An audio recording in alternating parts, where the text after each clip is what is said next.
Welcome to the deep dive. We are jumping right into a topic that has, well, captured minds for generations.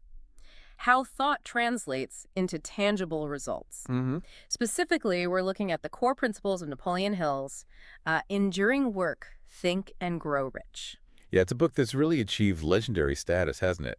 Packed with concepts aimed at helping people achieve their goals. Right. And we've taken the source material you shared, summary notes and excerpts, and our mission today is, to really cut through the density. These to the good stuff. Exactly. We're here to give you the absolute most actionable insights and, honestly, some genuinely surprising facts that the source material highlights, helping you quickly grasp what it presents as crucial for success. So think of this as your tailored shortcut to understanding sort of the engine room of Hill's philosophy. We've done the distilling just for you. Let's dive in.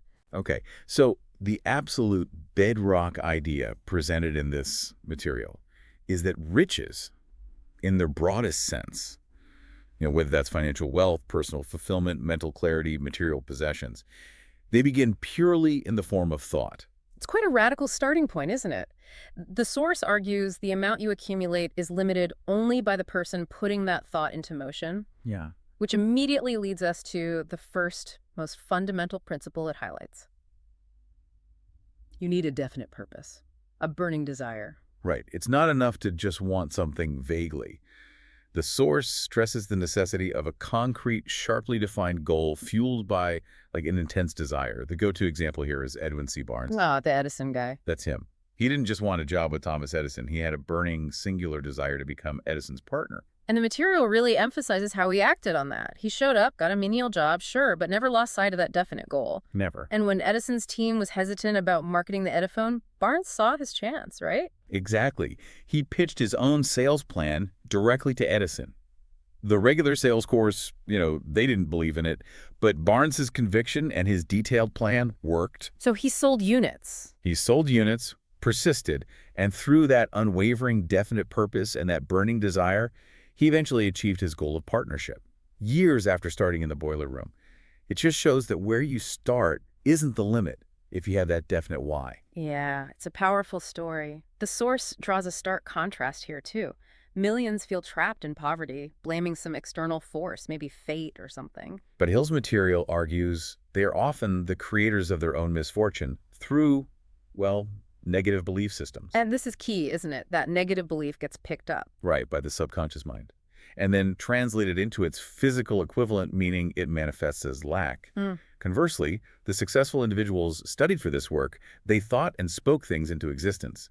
They decided which thoughts, the positive ones, they would allow to be translated into physical reality. And they use something the source calls faith to do it. Which brings us neatly to the next critical principle highlighted in the sources, faith. And this isn't about religion in this context, right? It's described as a specific state of mind. Exactly. The source says it's a state where the vibration of your thoughts and desires merge with this sense of faith, which supposedly opens channels to something it terms infinite intelligence. Okay. Infinite intelligence. Yeah, quite a concept. But the point is, without cultivating this specific state of mind, desires can feel utterly out of reach, impossible even. And the material suggests that without this faith, the subconscious mind can actually block the reception of helpful thoughts or ideas needed for success. That's the idea. The sources even lay out a kind of self-confidence formula to help build this faith. Oh, interesting. Practical steps. Yeah, quite practical. First, know you have the capability to achieve your definite purpose. Really believe it. Second, accept that your dominant thoughts will become your physical reality. What you focus on expands. Third, understand that a persistently held desire will seek to manifest itself. It wants to become real. Fourth, write down a clear statement of your definite goal and resolve, absolutely resolve, never to give up. Write it down, make it tangible. Precisely. And the fifth point connects it to the impact on others. Carrying out your desire, the source suggests, should benefit others. And that positive intent will actually help attract the right people and circumstances through right action and a positive attitude. So it's not purely selfish striving. Not according to this, no. Yeah. And this leads us directly to the third principle, autosuggestion. Okay. If faith is the fuel and definite desire is the destination, autosuggestion is presented as the mechanism to program your internal GPS, the subconscious mind. So it's like deliberately feeding your mind specific instructions, like affirmations, but maybe more intense? Pretty much, yeah. The conscious mind is like a filter, or as the source puts it, an outer guard for sense impressions. It can easily dismiss new ideas, right? Oh, that won't work. But the source claims that through autosuggestion, repeating precise, emotionally charged thoughts, you can bypass this conscious guard and impress your definite desires onto the subconscious mind. And why is influencing the subconscious mind so critical, according to this material? What does that unlock? Well, because the source argues it's where you attract desired results and even supercharge your imagination. Imagination, they say, works best when the mind is vibrating rapidly, stimulated by strong, definite desire, and programmed through autosuggestion. Okay, so program your mind with definite desires, fuel it with faith, use autosuggestion. Got it. What about the actual knowledge you need? You can't just wish for skills. Right, good point. Huh. That brings us to the fourth principle, specialized knowledge. And the source makes a really clear distinction here. Between general and specialized. Exactly. Having a lot of general knowledge, knowing a little about a lot, isn't particularly useful for accumulating significant wealth, according to this material. So being a trivia champ won't cut it. Probably not for getting rich. What you need, it argues, is organized, specialized knowledge in a specific field. But here's a key insight from the sources, and it's a big one. You don't necessarily need to possess all that specialized knowledge yourself. Ah, like the Carnegie example. Precisely. Yeah. Look at Andrew Carnegie. He didn't know the technical ins and outs of steel production personally. Not really. His specialized knowledge came through the collective brain power of his mastermind group. His team. An organized group of people who did have that specialized knowledge. The source suggests that wealth accumulators need access to specialized minds more than they need encyclopedic knowledge themselves. That's a powerful idea. You're the conductor, right? Not every single musician in the orchestra. That's a great analogy, yeah. And where do the plans and ventures orchestrated by this conductor and group come from, the initial spark? That leads us nicely to the fifth principle. Imagination. The source calls it humanity's only real limitation, within reason, for growth and application. Every invention, every successful business, every significant achievement started as an idea. Where? In someone's imagination. And the sources distinguish two types of imagination, right? Yes. There's synthetic imagination, which is basically about rearranging existing ideas, experiences, or facts into new combinations, kind of like remixing. Okay. And then there's creative imagination. This is supposedly where entirely new ideas, flashes of inspiration, or gut feelings emerge, often seemingly out of nowhere, the real breakthroughs. How do you cultivate that kind of imagination according to the source? Can you? Well, a strong, definite desire is paramount again. It refines your focus and helps creative thoughts emerge more easily. It also circles back to autosuggestion, repeatedly impressing your goal, helps the subconscious work on solutions, maybe feeding the creative faculty. The sources also suggest changing your physical environment can help. Take a walk in nature, sit in a busy cafe, go to a quiet library. Sometimes just shifting your surroundings can stimulate the mind and encourage those creative sparks. Okay, so you've got the inner drive, desire, faith, autosuggestion, imagination. What about the outward action, the practical steps? That's the sixth principle, organized planning. This is the crucial step of taking that intangible desire and those imaginative ideas and mapping out a definite practical plan to make them real, turning thought into action. And the source gives specific points for doing this effectively, especially if you're using a mastermind group. It does. First, assemble the group of people whose skills and knowledge you actually need to carry out the plan. Second, clearly define what each person in the group receives in return. It's not always money, right? Could be mutual support, maybe? Yeah, or a share in the venture or help on their own projects. Needs to be clear. Third, meet frequently. The source actually suggests twice a week or even more until a precise, actionable plan is hammered out. Really work on it together. Wow, twice a week. That's commitment. It shows the intensity needed. And fourth, absolutely critical, maintain perfect harmony within the group. Resolve conflicts immediately to keep the collective energy focused. No infighting. But the source is also realistic. It mentions that plans often fail, right? It's not always smooth sailing. Oh, definitely. It's seen as a temporary setback, not a permanent failure. If a plan doesn't work, it simply means the plan itself was maybe unsound or circumstances changed. So you adapt. You adapt, you change the plan, you redirect your mastermind group until you find the path that works. The unwavering belief here is that a quitter never wins and a winner never quits. Simple as that. That refusal to give up directly embodies the eighth principle highlighted in the sources: persistence. Yes. Persistence is presented as absolutely essential for translating desire into physical reality. It's the fusion of willpower and desire working together. The material argues that virtually everyone who accumulates significant fortunes possesses this trait. They carry on despite opposition, criticism, bad luck. You name it. And persistence, the source notes, simply gives you more time to encounter the right opportunity. It keeps you in the game. Exactly. It lists qualities of a persistent person. Having that definite purpose we talked about, strong desire, self-reliance, definite plans, accurate knowledge, or knowing where to get it, cooperation, willpower, and crucially, making persistence a habit. A habit, not just a one-off effort. Right. The key definition given is powerful. Persistence means not accepting defeat as being anything more than temporary. The classic example is Thomas Edison. The light bulb. Failing 10,000 times, supposedly, to perfect the light bulb. But he viewed each failure not as defeat, but as finding another way that didn't work. He persisted. Or Henry Ford is another one mentioned, right? Persisting with his vision for the automobile despite widespread doubt and skepticism. Yeah, his decision to trust his own judgment, the source says, paved his way to immense wealth. These stories really illustrate that success isn't just about having the idea or the plan, but the sheer, sometimes maybe unreasonable determination to see it through, learning and adapting with each setback. Absolutely. Which brings us back to that collective engine we mentioned, the mastermind group. This is the 9th principle discussed in the sources. So the mastermind, how is it defined here? Simply as a merging of knowledge and effort by 2 or more people, coordinated for a definite purpose. The sources point out 2 primary advantages to harnessing this power. Okay, the first one seems obvious. The economic benefit. Surrounding yourself with sharp minds who can provide specialized advice and counsel you don't possess yourself. Right, leveraging others' expertise. But there's also what the source calls a spiritual advantage. Spiritual? How so? Well, the idea is that when 2 or more minds align and focus on a single idea with a spirit of harmony, the source claims it creates a kind of synergy, a force that helps you advance faster towards your definite purpose. It's like multiple batteries providing a stronger current than just one. An intangible boost. I see. And the material emphasizes this synergy with the Andrew Carnegie example again, doesn't it? Attributing his vast fortune almost entirely to the coordinated brainpower of his group. Yeah, his group of roughly 50 men, all focused harmoniously on the steel business. The core idea is that a group of minds working together in perfect harmony generates far more effective thought energy than one mind working alone. It makes intuitive sense.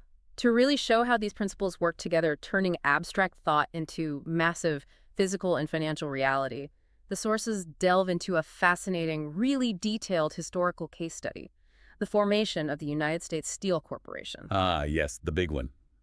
This event, according to the source, is a perfect demonstration of how definite desire, fueled by faith and imagination, can be transmuted into physical equivalent on an unprecedented scale. And the idea, the source stresses, originated in the mind of just one man, Charles M. Schwab. Schwab took his idea, blended it with faith, the belief we talked about, formulated a strategic plan, and then took decisive action.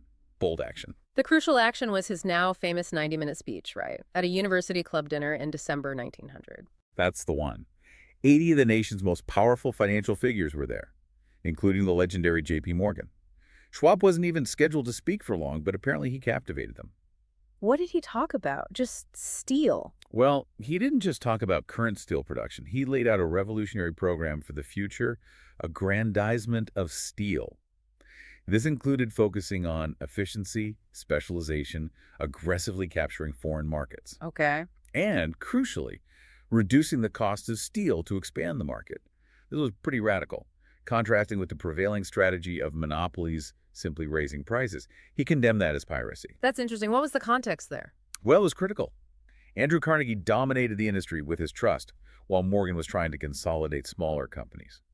Carnegie, with Schwab's help actually, was even threatening to build new mills to crush his rivals. So high stakes. Very.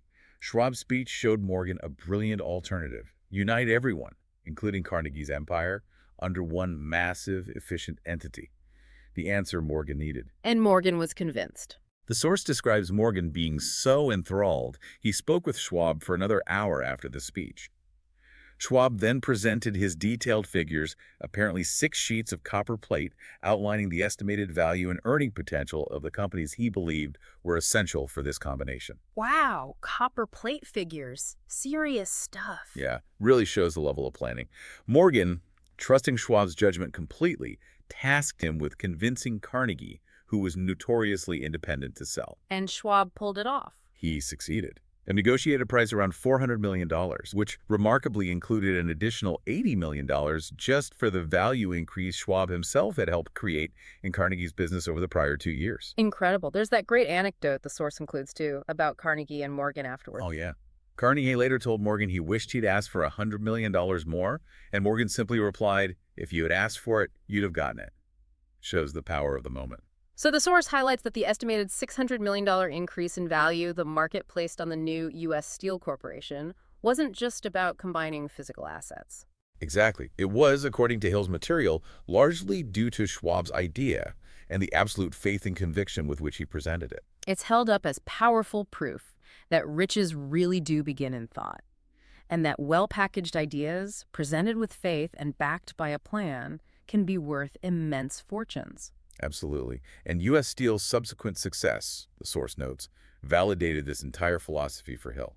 That story powerfully illustrates the principles in action, but one vital element underpins it all, doesn't it? The power of definite decision. This principle is tightly linked to persistence. Very much so. The source calls willpower and desire, combined with a definite decision, an irresistible pair.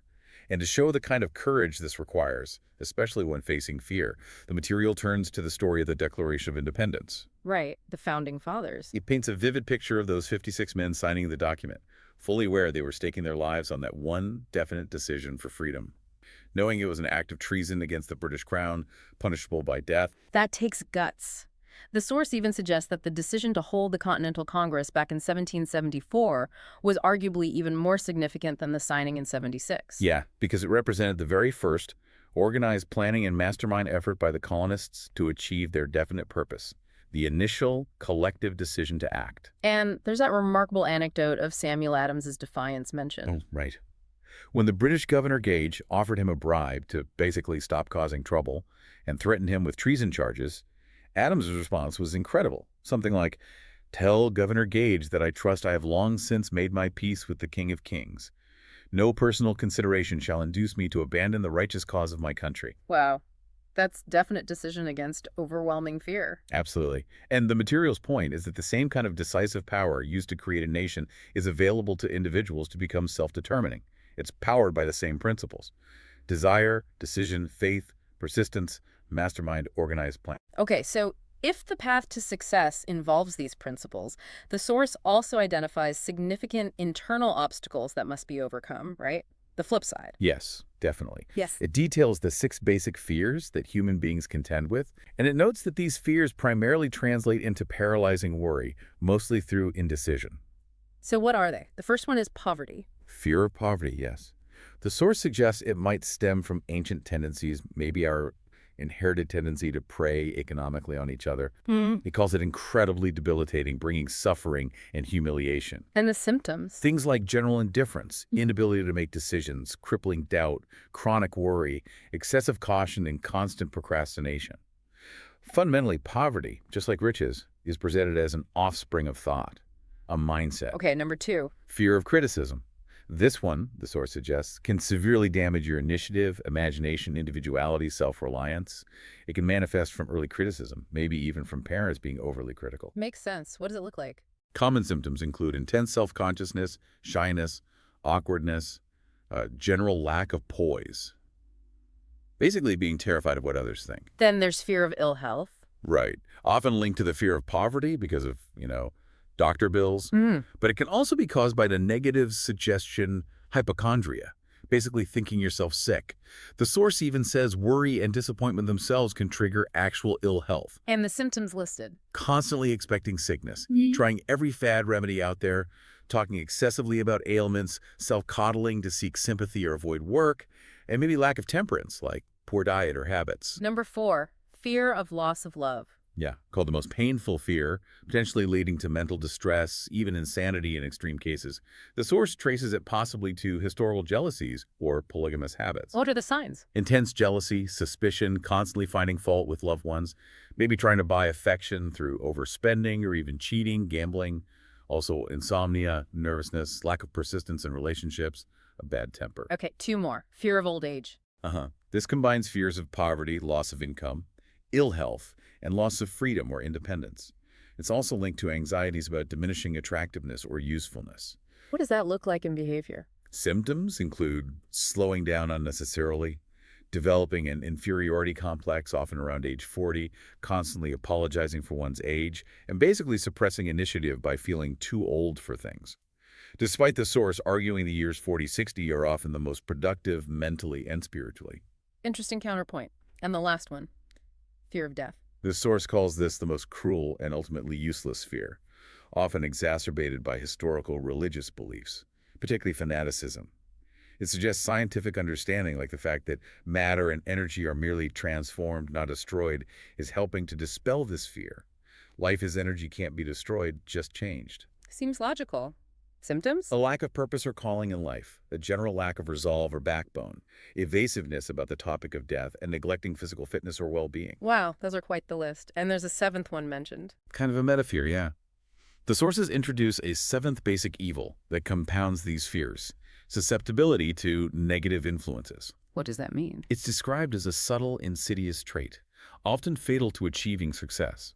Basically, being easily swayed by negativity, pessimism, doubt, whether from others or your own internal state. Those who build fortunes consciously protect themselves against it. Those struggling financially often don't. Self-examination on this is crucial, the source says. So with all these fears generating worry and indecision, what's the ultimate solution according to this material? How do you fight back? One word: decision. The source makes a really powerful claim here. Making a firm decision regarding the things you fear is the antidote to worry. How does that work? Well, deciding to accept death as inevitable, deciding to live without constant worry, deciding to dismiss unwarranted criticism, deciding to accept old age gracefully as a blessing, deciding to stop dwelling on health symptoms, or even deciding you can get along without love if necessary. These definite decisions, the source says, eliminate the worry associated with these fears. So it's about acceptance through decision. Exactly. A blanket decision not to worry about things fundamentally outside your control supposedly brings poise, peace, calmness, and happiness. It frees up mental energy. Okay, shifting gears from overcoming internal barriers. The sources also offer something incredibly practical based on these principles, right? A guide to marketing personal services. Yes, this is essentially a playbook for effectively selling yourself in the job market or for any venture where you need to present your value. And it emphasizes organized planning applied to your own career. Totally. The source suggests creating a detailed brief or outline of your qualifications, much like a lawyer prepares a case brief for court. It should be typed, well-organized, presented professionally, perhaps even neatly bound. Make an effort. What are the key things this brief should include? What information? The sources list specific points. A concise summary of your education, highlighting any specialization and why you chose it. A comprehensive account of your experience, names, addresses, dates, but emphasizing special relevant experience for the role. Yes. References, ideally including photostatic copies of letters from past employers, teachers, prominent people who know your work. A recent, unmounted photograph. And crucially, you must apply for a specific position, right? Not just fishing. Absolutely. Avoid those vague, I'll take anything applications. And most importantly, clearly state your qualifications for that specific position. Explain clearly why you believe you are the right fit. This is where you sell yourself. And there's a bold suggestion the source makes. Offer to work on probation. Yeah, this one stands out. Offer to work for a defined period, maybe a week or a month, potentially even without pay initially, purely to demonstrate your value. That takes confidence. Immense confidence. The source says this often leads to being hired and frequently paid for that trial period retroactively because you've proven yourself. Finally, show you've done your homework. Include demonstrable knowledge of the prospective employer's business in your brief. It shows initiative and imagination. The source mentions a woman who did this so effectively for her son that she built a business around it, helping others prepare these briefs. That's right. She took a percentage of the salary increases she helped her clients achieve. It's a powerful illustration of applying planning and marketing principles directly to one's own life and career. It really ties it all together. The sources also briefly touch upon the role of capital in creating the kind of world where these opportunities even exist. Right. And here, capital isn't just seen as piles of money. That's important. How does the source define it then? More broadly, As highly organized groups of intelligent people, think scientists, educators, business analysts, inventors, engineers, etc., working together, planning the efficient use of money for the benefit of society and for profit. So it's organized intelligence directing money. Exactly. These groups, the source argues, are the ones who pioneer new industries, experiment with new technologies, build crucial infrastructure like factories, power plants, transportation networks, and support institutions like universities and hospitals. And there's that simple breakfast example used to illustrate this. Yeah, it's quite effective. The availability of a diverse breakfast, grapefruit from Florida, tea from China, bananas from South America, sugar from Cuba, wheat from the Midwest appearing affordably on a family's table in, say, New York City. How does that relate to capital? Well, the source's point is that only through organized capital, providing the complex machinery, the global shipping networks, the railroads, the logistics, the trained workforce, is this kind of widespread availability and low cost even possible. An individual simply couldn't orchestrate that alone. So it's framed as the practical outcome of organized effort on a grand scale, creating convenience and opportunity for everyone. Pretty much, that's the perspective presented. Okay, so pulling all these threads together then, in this deep dive, we've really explored the core principles that the source material highlights from Napoleon Hill's philosophy. Yeah, we covered a lot of ground. At its heart, the fundamental idea is that riches, however you define them, originate as thought. It starts with a powerful, definite desire, Amplified by that specific state of mind the source calls faith, a deep belief it's possible.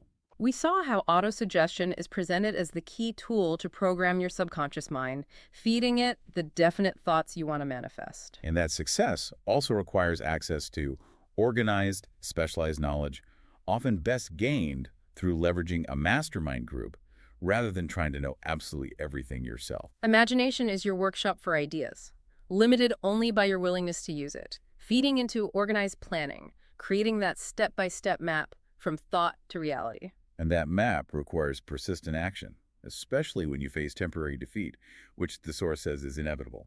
Persistence, coupled with definite decision, is presented as an almost irresistible force. We looked at some powerful examples, didn't we, from the U.S. Steel story showing how an idea and faith created immense tangible value. To the founders of a nation demonstrating the sheer courage required for definite decision in the face of extreme danger. And we also acknowledged the internal battles, those 6 basic fears, and that susceptibility to negative influences, recognizing that definite decision is the recommended antidote to the worry and indecision they generate. Yeah, tackling the inner game. Finally, we saw how these principles translate into highly practical actions, like that organized approach to marketing personal services, selling your value effectively. The consistent message running through all the source material we looked at is that you hold the ultimate power. The power to control your own mind and therefore to influence your own destiny. So as you reflect on these ideas, maybe think about which of these principles feels most relevant or perhaps most challenging to you right now. How might you actively begin to apply even just one of them in your own life, your own pursuits? It's a good question. The source material argues pretty strongly that throughout history, the real leaders, whether in the industry, finance, or even nation building, were those who learned to harness what it calls these unseen forces and impulses of thought, transforming them into tangible realities, skyscrapers, industries, freedoms. So the final thought for you to consider. What unseen forces of thought are present within you? I'm thinking about everything we've discussed today. What's just one principle, maybe setting a more definite purpose, making one specific decision you've been avoiding, or consciously using autosuggestion to counter a recurring negative thought, just one thing you could commit to exploring or applying starting today?